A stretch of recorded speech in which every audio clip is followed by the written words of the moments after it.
Vamos fazer contato com o jornalista André Rossi, direto de Tóquio, no Japão. Boa noite aí, bom dia, André.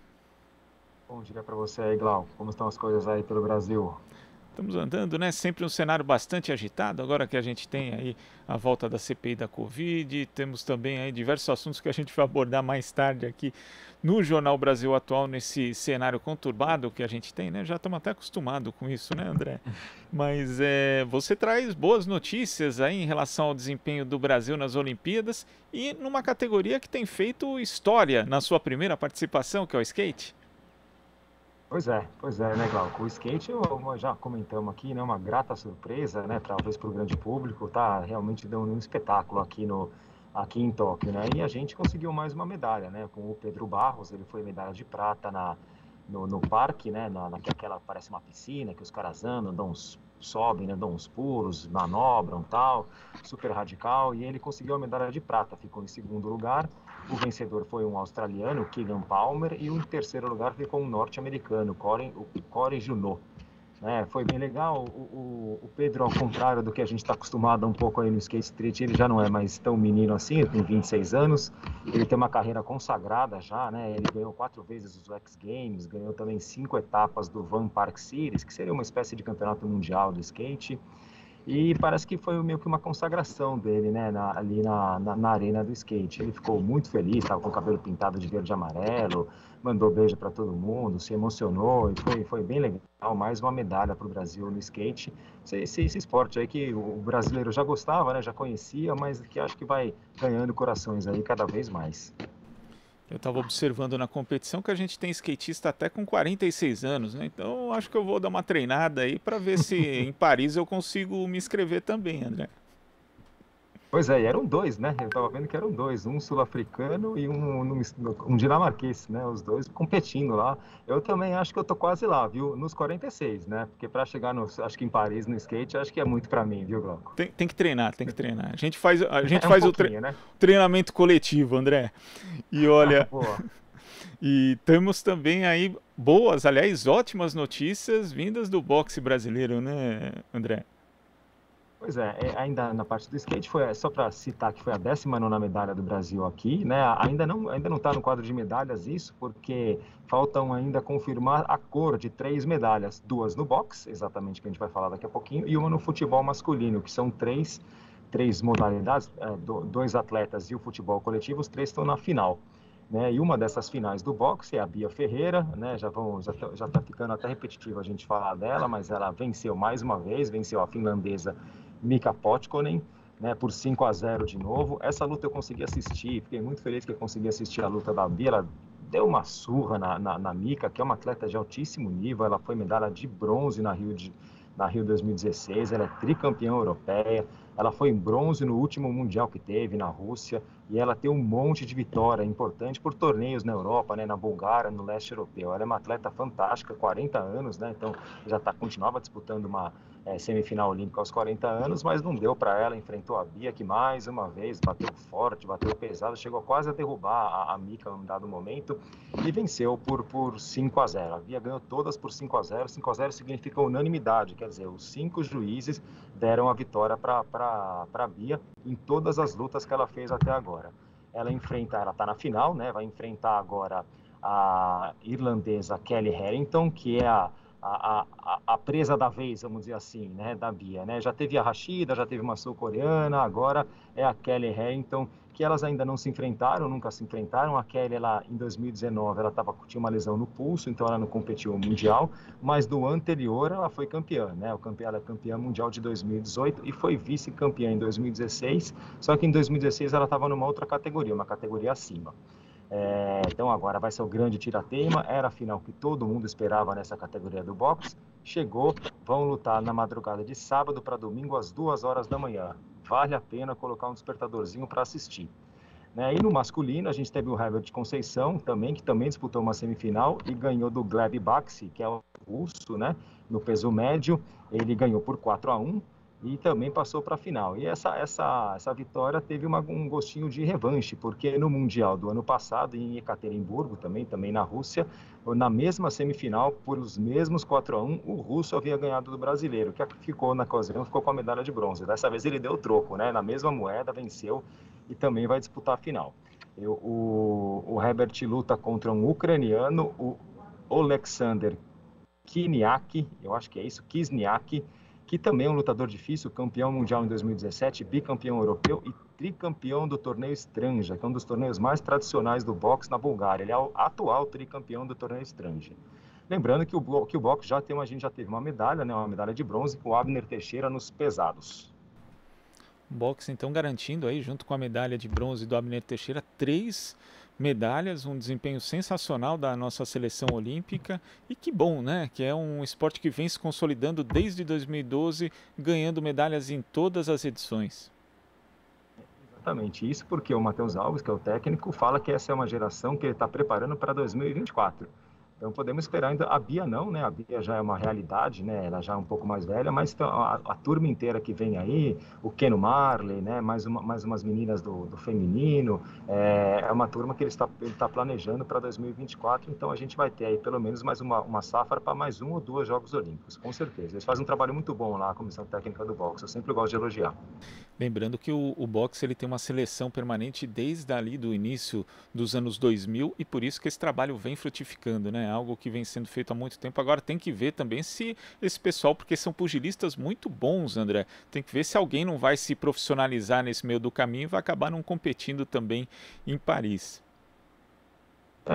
Não tem segredo, né? Tem que dar condição para trabalho, tem que dar forma de trabalho, estrutura. Eles têm, não é nada espetacular que eles têm ótimas condições, né? Tem uma seleção permanente, eles participam, fazem intercâmbios em torneios fora, o Stranja é um deles, mas tem muitos outros que eles participam, e não é à toa, né? Não é à toa que depois de tanto tempo o boxe continua se mantendo bem, continua criando novos atletas aí, e o pessoal representando muito bem o Brasil, além de serem uns atletas muito legais, muito humildes. Eu sou fã da turma do boxe, não canso de falar. E ontem nós tivemos o atletismo. O Darlan Romani não conseguiu a medalha, mas saiu da competição com mais do que honroso quarto lugar, ainda mais pela trajetória dele recente, André. Mas eu assisti essa prova e o Ryan Crouser realmente é uma coisa impressionante. É um dos maiores atletas da atualidade e um dos maiores da história nessa modalidade. Sem dúvida, né? A gente comentou uns dias atrás a respeito dos 400 metros com barreira, né? Que é uma das maiores provas, uma das finais do atletismo. Há quem diga que foi a maior, né? E essa prova do arremesso de peso também era muito forte, né? Com atletas muito fortes e foi muito poderosa, foi muito boa a prova hoje, né? Uma competição muito boa. O Darlan ficou em quarto, ele ficou muito chateado, ele queria muito essa medalha. São 4 grandes atletas que tem nessa modalidade. No Mundial de Doha, no atletismo, foi mais ou menos a mesma coisa. Que é o Darlan, é um deles, né? Mas tem o Ryan Crouser, que realmente é um fenômeno. Ele é o único que joga acima de 23, né? Além dos 23 metros, ele é o recordista mundial. Hoje bateu o recorde olímpico em todos os arremessos que ele fez. Ele fez 6 arremessos e ele foi batendo o recorde antes de começar, né? Em todos eles foram acima. Logo o primeiro já bateu o recorde olímpico, depois no segundo bateu a própria marca que ele tinha acabado de fazer, e depois continuou, até que fez o último arremesso e venceu. Enfim, não tinha muito como não ser dele, né? O outro é norte-americano, o Joe Kovacs, também dos Estados Unidos, ficou com a medalha de prata, e o Thomas Walsh, que é o neozelandês, ficou com a medalha de bronze, que foi exatamente o mesmo pódio, praticamente o mesmo pódio do Mundial de Doha, só foi invertido ali, né? Ali o Crouser milagrosamente não venceu, ficou em segundo lugar por 1 centímetro, né? Exatamente por 1 centímetro. E o Darlan ficou com o quarto lugar, é muito honroso mesmo, até porque ele teve muita dificuldade durante o treinamento. Ele teve problema relacionado à Covid-19 com as familiares dele, o irmão, a mãe ficaram muito ruins. Ele chegou a ser chamado pelos médicos para meio que se despedir do irmão. Graças a Deus o irmão se recuperou, a mãe também se recuperou. Mas ele pegou Covid, perdeu 10 quilos, né? Imagina perder 10 quilos numa competição dessa, né?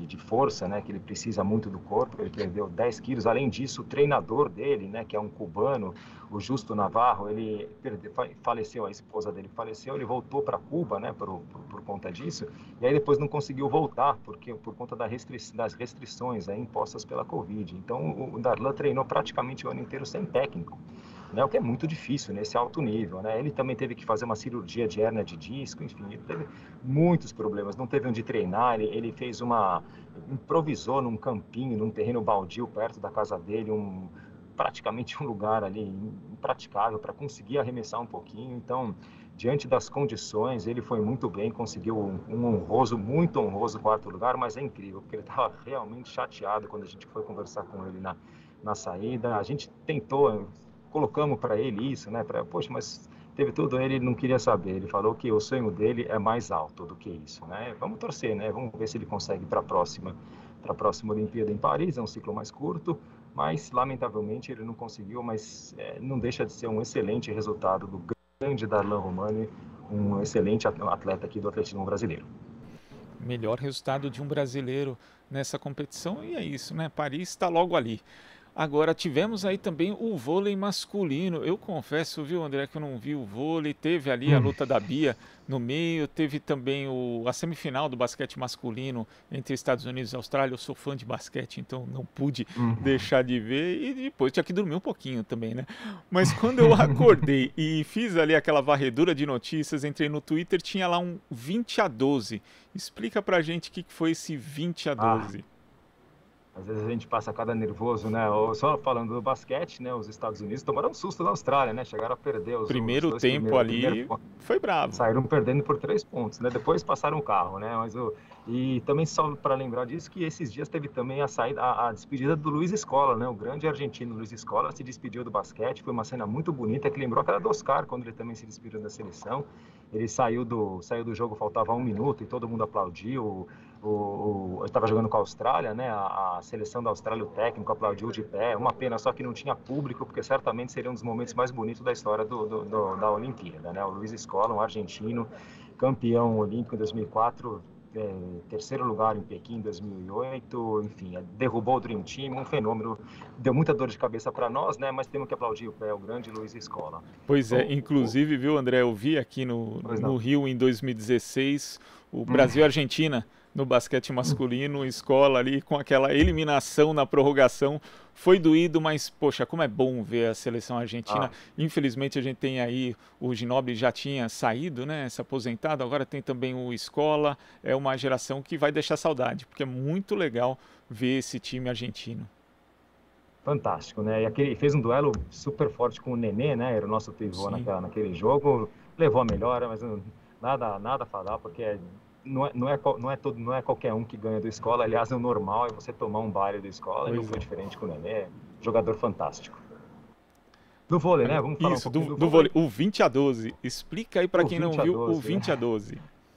Tá rolando aquele meme nas redes sociais, né? Daquele rapaz que acorda de manhã, puxa, mas estava 20-12, tá almoçando 20-12, né? Tá no ônibus 20-12, vai ser difícil esquecer, né? O Brasil estava jogando com a Rússia, o jogo estava 1-1, no terceiro set o Brasil fez 20-12, né? E faltava 5 pontinhos para vencer, aí a Rússia cresceu, se recuperou, o Brasil chegou a fazer 23-19, que ainda é um placar bom para ganhar, precisava só de 2 pontos. Mas eles conseguiram tomar a virada e depois ficou 2-1, e aí quando acontece uma coisa dessa, toma uma virada dessa, na maioria das vezes, no set seguinte o outro time acaba vencendo, foi o que aconteceu. Não foi fácil, né? Foi um set apertado do quarto set, mas deu Rússia 3-1, a Rússia foi para a final. Justo, né? A Rússia já tinha ganhado do Brasil na fase de classificação por 3-0, e foram para a final, e o Brasil vai para o bronze, vai disputar o bronze, pega a França ou a Argentina na madrugada de sexta para sábado, 1h30 da manhã. Tá certo, André. Muito obrigado pela sua participação aqui no Jornal Brasil Atual e até amanhã. Até amanhã. Amanhã é sexta-feira, né? Depois já tá acabando, né? Infelizmente. Até amanhã. Um abraço para vocês. Abraço, André. Conversamos aqui com o jornalista André Rossi, direto de Tóquio. Você está ouvindo Jornal Brasil Atual. As notícias que os outros não dão.